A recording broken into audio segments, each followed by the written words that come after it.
Hello and welcome to the Brainiac. My name is Himanshi. हम यहाँ discuss करते हैं the top most current affairs of the day. आज की डेट है 6 मई, सो लेट्स गेट स्टार्टेड। कल मैंने आपसे क्वेश्चन पूछा था about the Asian games. Asian games जो है इस बार के हैंगझाउ चाइना में होने वाले हैं, जो कि 2022 में होने वाले हैं।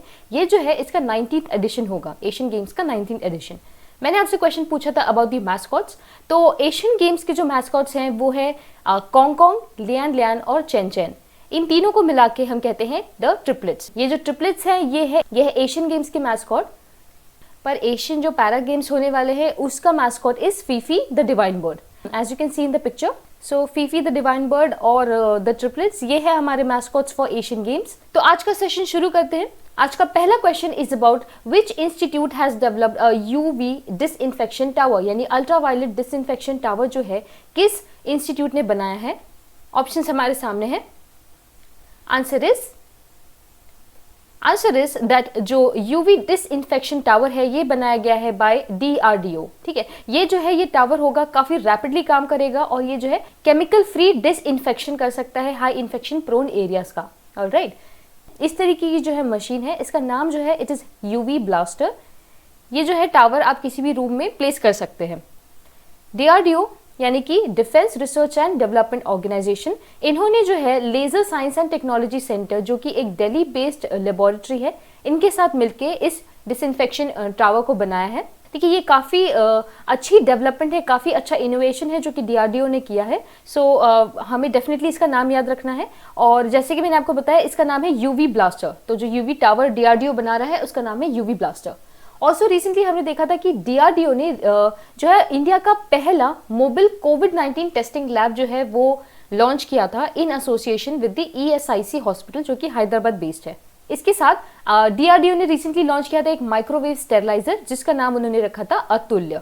ठीक है, इसके चेयरमैन है DRDO के चेयरमैन है मिस्टर G सतीश रेड्डी। तो UV blaster, COVID testing lab as well as Atulya, ये सभी फैक्ट्स रिलेटेड थे DRDO से। अब देखते हैं next question. National institute of animal biotechnology ये कहाँ सिचुएटेड है। ऑप्शन हमारे सामने है। Answer is that national institute of animal biotechnology जो है ये सिचुएटेड है हैदराबाद में। ये इंस्टीट्यूट किस लिए न्यूज में था, क्योंकि रिसेंटली इस इंस्टीट्यूट ने एक पोर्टेबल डिवाइस बना लिया है। पोर्टेबल डिवाइस का मतलब आप इस डिवाइस को कहीं भी ले जा सकते हैं। ठीक है, इन्होंने जो डिवाइस बनाया उसका नाम है ECovSense। ये जो है डिवाइस को इजिली डायग्नोस कर सकता है, डिटेक्ट कर सकता है आपके अंदर अगर कोविड-19 से रिलेटेड एंटीजेंस जो है अगर प्रोड्यूस हो चुके हैं तो। ठीक है, आपके ह्यूमन सलाइवा का टेस्ट लिया जाएगा और विद इन 30 सेकेंड्स ये जो है ECovSense बता देगा कि क्या आपकी बॉडी में कोविड-19 के एंटीजेंस प्रेजेंट है। ठीक है, ये जो है इस डिवाइस को आप इजीली कंप्यूटर के साथ कनेक्ट कर सकते हैं या सेलफोन या फिर ब्लूटूथ के वायर से इजीली कनेक्ट किया जा सकता है। ऑल्सो रिसेंटली ICAR की सिफेट इंस्टीट्यूट, जिसका नाम है central institute of post harvest engineering and technology, जो कि लखनऊ बेस्ड एक इंस्टीट्यूट है, इन्होंने रिसेंटली डेवलप किया है एक टच फ्री डिस्पेंसर। ठीक है, जो अब हमारे ICAR के डायरेक्टर हैं he is Trilochan Mohapatra. Next question देखते हैं। Which ministry has launched N e-book जिसका नाम है professor BB Lal India rediscovered. तो जिस मिनिस्ट्री ने इस ई-बुक को लॉन्च किया है उसका नाम है द मिनिस्ट्री ऑफ कल्चर। तो मिनिस्ट्री ऑफ कल्चर ने professor BB Lal India rediscovered जो एक ई-बुक है उसे रिसेंटली लॉन्च किया है। ये हमारे कल्चर मिनिस्टर के द्वारा लॉन्च की गई है, जो कि है मिस्टर प्रहलाद सिंह पटेल। ऑल्सो ये जो बुक है प्रोफेसर BB लाल के बारे में, ये जो है लॉन्च की गई है on the occasion of 100 years of birth anniversary of professor BB लाल। ठीक है, ही वॉज एन आर्कियोलॉजिस्ट। तो इन्होंने काफी सारे जो कॉन्ट्रीब्यूशंस किए हैं इस डिपार्टमेंट में, इस फील्ड में, जैसे कि इन्होंने काफी सारे एक्सकवेशंस में पार्टिसिपेट किया है, जैसे हस्तिनापुर का, कालीबंगान का, सिसुपालगढ़ उड़ीसा का। तो इन सभी लैंडमार्क साइट्स में इन्होंने जो है एक्सकवेशन में हेल्प की है। He has also served as the Director General of Archaeological Survey of India from 1968 to 1972. कुछ बुक्स जो रिसेंटली न्यूज में रही है, पहली है the art of a deal. Art of a deal जो है ये बुक लिखी गई है मेलानिया ट्रंप के ऊपर। ये बुक जो है ये लिखी गई है मैरी जॉर्डन के द्वारा। मेलानिया ट्रंप कौन है? She is the wife of the president of USA, that is Donald Trump. ठीक है, और रिसेंटली एक बुक हमने देखी थी शटलिंग टू द टॉप। ये बुक है PV सिंधु के बारे में और ये लिखी गई है बाय V कृष्णस्वामी। तो professor BB Lal India rediscovered, the art of a deal Melania Trump as well as shuttling to the top P V Sindhu. Next question देखते हैं, Who has been elected as the international honorary member to the American Academy of Arts and Sciences? ये हमारा question है। इस तरीके के जो questions होते हैं जहाँ पे इंडियन अमेरिकन इन्वॉल्व होते हैं वो काफी ज्यादा हमारे लिए इंपॉर्टेंट हो जाते हैं, तो ये क्वेश्चन अपने आप में हमारे लिए काफी ज्यादा इंपॉर्टेंट है। सो लेट्स सी कि जो इंटरनेशनल ऑनररी मेंबर बना है वो कौन है। Answer is that Shobhana Narasimhan, she has been elected as the international honorary member to the American Academy of Arts and Sciences. She is the professor from Theoretical Sciences Unit at Jawaharlal Nehru Center. ठीक है, ये जो है ये membership उन लोगों को provide की जाती है जो काफ़ी ज़्यादा डिस्टिंग्विश्ड होते हैं अपनी फील्ड में, जैसे कि साइंसेज हो गया, आर्ट्स हो गया, ह्यूमैनिटीज़ या पब्लिक लाइफ में, तो उन लोगों को जो है ये अकेडमी जो है अपना मेंबरशिप प्रोवाइड करती है। और सो कुछ नाम जो हमने रिसेंटली देखे थे इंडियन अमेरिकन के, जैसे कि Manisha Singh, she has been recently appointed as the envoy to the OECD by the US government. Also recently TS Tiramurti, he is the India's permanent representative to the United Nations. All right. Next question देखते हैं. Next is about who was named the Men's One Day International Player of the Year at the annual New Zealand Cricket Award. तो हमें बताना है कि Men's ODI Player of the Year किसे choose किया गया है। ऑप्शंस हमारे सामने हैं। Answer is that Kane Williamson को जो है men's ODI player of the year award मिला है। और भी कुछ अवार्ड्स जो है वो अनाउंस किए गए हैं, वो भी हम देख लेते हैं। हमने जो है पीछे डिस्कस किया about the men's ODI player, तो जो Suzie Bates she is the women's ODI player of the year. Next is Ross Taylor जो है इन्हें मिला है men's T20 player of the year. T20 player of the year, देखिए यहाँ पे ODI प्लेयर और T20 प्लेयर की बात हो रही है, तो रॉस टेलर को जो है T20 player of the year award मिला है। Also Ross Taylor won the Sir Richard Hadlee medal. ठीक है, ये काफी ज्यादा इंपॉर्टेंट मेडल होता है in the field of cricket, तो रॉस टेलर जो है इन्हें मिला है ये medal and he is claiming it for the third time in its 10-year history. इसी के साथ T20 player of the year women's category में मिला है सोफी डेविन को।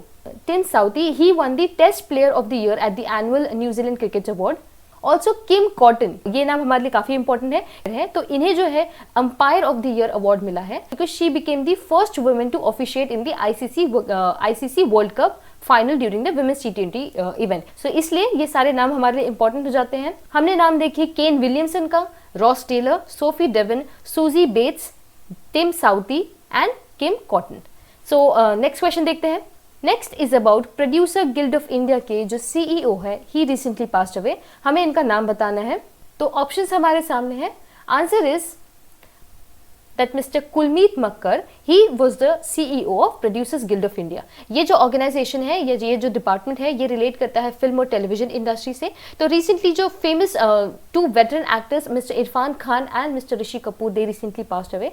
इरफान खान पे एक बुक है जो कि लिखी गई है बाय असीम छाबड़ा और इस बुक का नाम है the man, the dreamer, the star. ठीक है, तो ये बुक जो है ये नाम हमारे लिए इंपॉर्टेंट हो जाता है because he recently passed away. Also recently Rob Gibbs जो है ये he is a very renowned director, story artist and writer, he recently passed away. इन्होंने काफ़ी ज़्यादा सेलिब्रेटेड मूवीज़ जैसे कि वॉल-ई, नीमो, इनक्रेडिबल्स 2, टॉय स्टोरी, इन सभी की डायरेक्शन राइटिंग में हेल्प की है। So he recently passed away. और जो एनिमेशन इंडस्ट्री से देखें तो रिसेंटली जीन डिच जो है he also recently passed away. तो ये सारे नाम हमारे लिए इंपॉर्टेंट थे। नेक्स्ट क्वेश्चन देखते हैं। रिलायंस इंडस्ट्रीज लिमिटेड ने अनाउंस किया है कि वो जो है अपना स्टेक बढ़ाने वाले हैं by 26.31% in which company. Options हमारे सामने हैं। आंसर इज कि रिलायंस इंडस्ट्रीज अपने स्टेक्स बढ़ाने वाली है इन दी स्काईट्रैन कंपनी। ठीक है, ये जो है एक टेक्नोलॉजी ड्रिवन कंपनी है। और राइट, तो रिलायंस इंडस्ट्रीज लिमिटेड जो है इसमें अपने 26.31% स्टेक जो है ये बढ़ाने वाली है। पहले इनके पास जो है 17.37% थे और अब जो है टोटल हो जाएंगे 26.31। ऑल राइट, इसी के साथ एक और न्यूज़ ये है कि जो US प्राइवेट इक्विटी फर्म है, इसका नाम है सिल्वर लेक, इन्होंने जो है डिसाइड किया है कि ये इन्वेस्ट करेंगे 1.1% स्टेक इन जियो प्लेटफॉर्म्स। देखिए यहाँ पे हम क्या देख रहे हैं कि रिलायंस इंडस्ट्रीज इन्वेस्ट करने वाला है स्काईट्रेन पे और यहाँ पे जो है सिल्वर लेक जो है ये इन्वेस्ट करने वाली है जियो में। ठीक है, कितना ये इन्वेस्ट करने वाले हैं? 1.15%। ऑलराइट, रिसेंटली हमने ये भी देखा था कि फेसबुक ने जो है अक्वायर कर लिया है 9.9% ऑफ रिलायंस इंडस्ट्रीज लिमिटेड। तो ये सभी कुछ फैक्ट्स थे related to recent acquisitions. Now let's move on to the next question. कि वर्ल्ड स्विमिंग चैंपियनशिप जो है ये कहाँ होने वाली है, ये कहाँ होने वाली है, where is it suppose to be held. Option हमारे सामने है, आंसर इज जापान। तो जापान में वर्ल्ड स्विमिंग चैंपियनशिप होने वाली है। देखिए ये न्यूज़ में इसलिए है क्योंकि रिसेंटली अनाउंस की गई है इसकी पोस्टपोन डेट्स। ये होने वाला था 2021 में, पर अब इसे जो है पोस्टपोन कर दिया गया है टू 2022।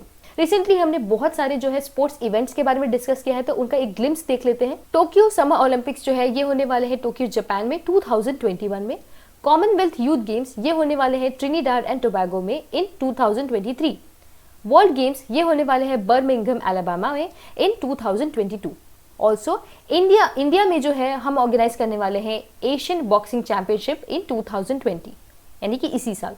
ऑल्सो रिसेंटली इंडिया ने जो है अपने होस्टिंग राइट्स जो है वो खो दिए थे for the 2021 men's world boxing championship to Serbia. ये भी काफी इंपॉर्टेंट है हमारे लिए। तो ये सारे फैक्ट्स थे। तो अब देखते हैं नेक्स्ट क्वेश्चन।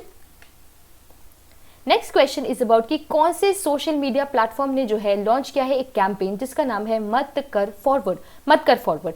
ये जो है ये लॉन्च किया गया है by the social media platform. तो ये जो है ये लॉन्च किया जा रहा है बाय टिकटॉक जो है ये कैंपेन मत कर फॉरवर्ड इन्होंने लॉन्च किया है। इसके थ्रू जो है ये सभी नेटिजन्स को अर्ज कर रहे हैं कि आप जो भी गलत इन्फॉर्मेशन अगर कभी देखते हैं तो उसे आगे जो है फॉरवर्ड मत कीजिए, और किसी भी इन्फॉर्मेशन को आगे फॉरवर्ड करने से पहले उसे प्लीज एक बार वेरीफाई कर लीजिए, ठीक है। ऑल्सो व्हाट्सएप ने रिसेंटली लॉन्च किया था एक इन्फॉर्मेशन हब, जो कि उन्होंने लॉन्च किया था in collaboration with WHO, UNICEF and UNDP। Next question देखते हैं। इट इज अबाउट कि national mission for clean Ganga ने जो है along with national institute of urban affairs क्या ऑर्गेनाइज किया है। ऑप्शंस हमारे सामने हैं कि इन दोनों ऑर्गेनाइजेशंस ने मिलकर ऑर्गेनाइज किया है आइडियाथॉन, ठीक है। ये जो है national mission of clean Ganga ये आता है हमारा मिनिस्ट्री ऑफ जल शक्ति के अंदर। अलॉन्ग विथ इन्होंने लॉन्च किया है national institute of urban affairs के साथ। क्या लॉन्च किया है, आइडियाथॉन, ठीक है। ये लॉन्च किया है under the name of the future for river management, ये इनका टाइटल है। देखिए इसके थ्रू जो है ये ऐसे आइडियाज एक्सप्लोर करना चाहते हैं जो कि ये कोविड-19 का जो हमारा क्राइसिस चल रही है इसके थ्रू ये देखना चाहते हैं कि जो हमारी रिवर मैनेजमेंट की स्ट्रैटेजीज हैं वो हम किस तरीके से शेप कर सकते हैं। तो उसके लिए उन्होंने एक आइडियाथॉन जो है वो लॉन्च किया था। हमारे जो जल शक्ति मिनिस्टर हैं वो है मिस्टर गजेंद्र सिंह शेखावत। अब नेक्स्ट क्वेश्चन देखते हैं। पीटर एब्डन ही रिसेंटली अनाउंस्ड हिज रिटायरमेंट। हमें बताना है कि ये जो है किस स्पोर्ट से रिलेट करते हैं।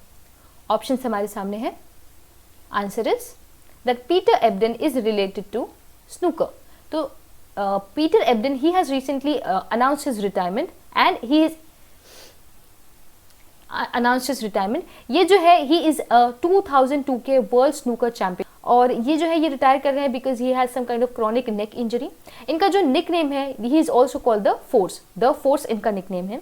ऑल्सो रिसेंटली हमने देखा था कि मैथियस बो जो है इन्होंने भी अपना रिटायरमेंट अनाउंस किया था, और ये जो है किस स्पोर्ट से इन्होंने अनाउंसमेंट की थी, ये रिटायर कर रहे हैं फ्रॉम बैडमिंटन।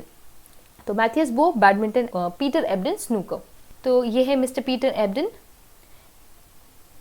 देखिए रिसेंटली जो HDFC बैंक है, HDFC बैंक ने चालू किया है एक इनिशिएटिव, और उसके अंदर जो है ये एक सॉन्ग उन्होंने लॉन्च किया है जिसका नाम है हम हार नहीं मानेंगे। तो हम हार नहीं मानेंगे ये जो गाना है ये HDFC बैंक ने जो है ये लॉन्च किया है। ये गाना गाया गया है by the Oscar and Grammy winner mister AR Rahman, और इसके लिरिक्स लिखे गए हैं बाय प्रसून जोशी। तो ये जो है ये गाना लिखा गया है बाय HDFC बैंक, और इस गाने का टाइटल है हम हार नहीं मानेंगे, ठीक है। और HDFC से रिलेटेड काफ़ी सारे रीसेंट फैक्ट्स है, जैसे कि HDFC में 1.1% स्टेक जो है चाइना के सेंट्रल बैंक ने खरीद लिया था। ऑल्सो इन्होंने जो है रिसेंटली एक बैंक सेफ्टी ग्रिड भी लॉन्च की है जिसमें जो है सोशल डिस्टेंसिंग ये प्रैक्टिस करवाएंगे अपने कस्टमर्स को। ऑलराइट, तो ये फैक्ट्स थे हमारे HDFC से रिलेटेड। नेक्स्ट क्वेश्चन देखते हैं। That Troy Elstead, he has been recently appointed as the independent member of which board? तो हमें बताना है कि ट्रॉय एल्स्टीड जो है ये अपॉइंट किए गए हैं as the independent board member of OYO. तो ओयो का जो है इंडिपेंडेंट बोर्ड मेंबर है अब Troy Alsted formerly he was the Starbuck corporation के COO, ठीक है। यहाँ पे इंपॉर्टेंट है कि ये इंडिपेंडेंट मेंबर है इस ऑर्गेनाइजेशन के। ऑल्सो जो ओयो के फाउंडर एंड CEO है वो है मिस्टर रितेश अग्रवाल रिसेंटली बने हैं the youngest billionaire according to Hurun Global Rich List. So all right, so that was the last question for today. आज मैंने आपसे कोई सवाल नहीं पूछा है, तो let me ask you a very simple and very easy question. आपको मुझे कमेंट सेक्शन में बताना है कि इंडिया में टोटल कितने स्टेट्स और कितनी यूनियन टेरिटरीज हैं। It's a very easy and simple question, so do let me know in the comment section below. Also, I really hope you enjoyed the session, and if you did, don't forget to like, share and subscribe to my channel, and I shall see you in the next one.